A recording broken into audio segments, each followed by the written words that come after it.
Welcome back. Final segment, Farmers OutKick Studios. Call Farmers today for a quote. Man, Dr. Chapman, that's probably the most detailed discussion you're going to hear of concussion protocol. It still doesn't answer the question of whether or not Patrick Mahomes is going to be able to play or not.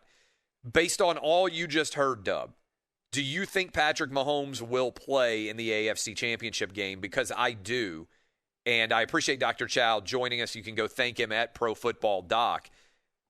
But I just feel like he's going to play, even with all of the protocols we just ran through.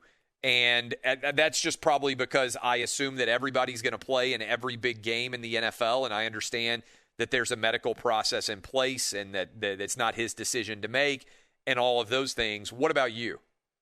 Well, I think in the combination of that conversation you just had with Dr. Chow and the Vegas line makes me think that Patrick Mahomes is certainly going to play. Because the Chiefs opened up as a 2.5-point favorite.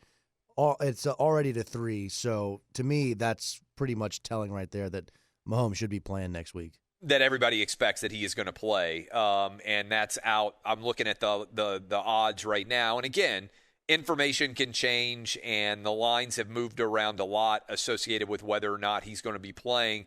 But the Chiefs are already out to a 3-point favorite. And that is suggestive of the fact that he would play. By the way, the Green Bay Packers, a 3.5-point favorite over the Tampa Bay Buccaneers. The Bucs beat them pretty soundly earlier in the year. So both home teams around a field goal favorite. That's a pretty tight line in both directions. I think probably the 4 best teams in the NFL at the end of the season are playing. Maybe you could argue that the Saints should be there. I think that's the only other team. 4 turnovers. But we talked a lot, 4 turnovers for the Saints, by the way. We talked a lot about the impact of Tom Brady on the Tampa Bay Buccaneers, and this is why you brought him in. These kind of games, these kind of plays, these kind of positions that the Tampa Bay Buccaneers find themselves in right now. Brady has gone and won 2 road games already in the playoffs right now. They got revenge over the Saints, who had, frankly, whipped them twice in the regular season. Dub, you went out there and did the research coming into this game. The teams that had won the first 2 were 14-7 in the third matchup. Make it 14-8 because the Bucs got it done.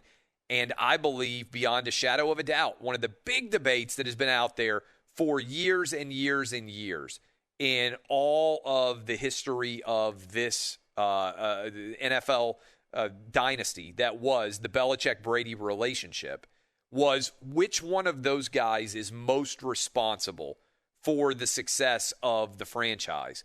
And honestly, we could have tossed out questions. I think we've done it as a poll question before. There are a lot of different perspectives on it.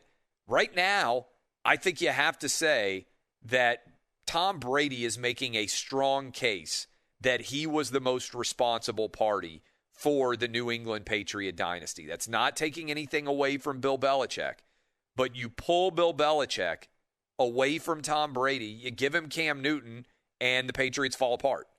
You pull Tom Brady down to Tampa, and you give him to Bruce Arians, and suddenly the Tampa Bay Buccaneers go from a losing team that threw 30 interceptions last year to throwing 40 touchdowns and only 12 interceptions, and I think it's up to like 45 touchdowns now for Brady if you count all of the points that they have scored and all the passes that he's thrown, 4 touchdowns in the into the playoffs now.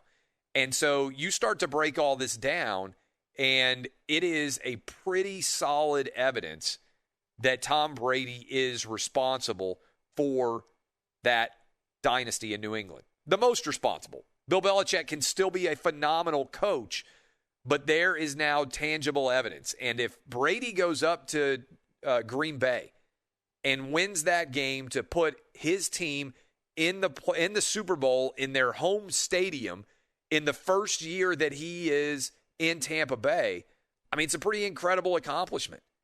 And by the way, how much younger does Tom Brady look in the way that he's throwing the football than Drew Brees? Drew Brees at 41, it was sad to watch as he left the field. That's the last time I think he's ever going to play a football game. And Brady looks like he's got 5 years left.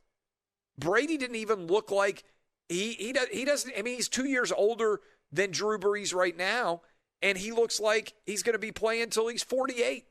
The first thought was, can he play till 45? I got to get signed up for that TB12 method. He's in better shape than any 45-year-old in the history of the planet. I mean, it's unbelievable.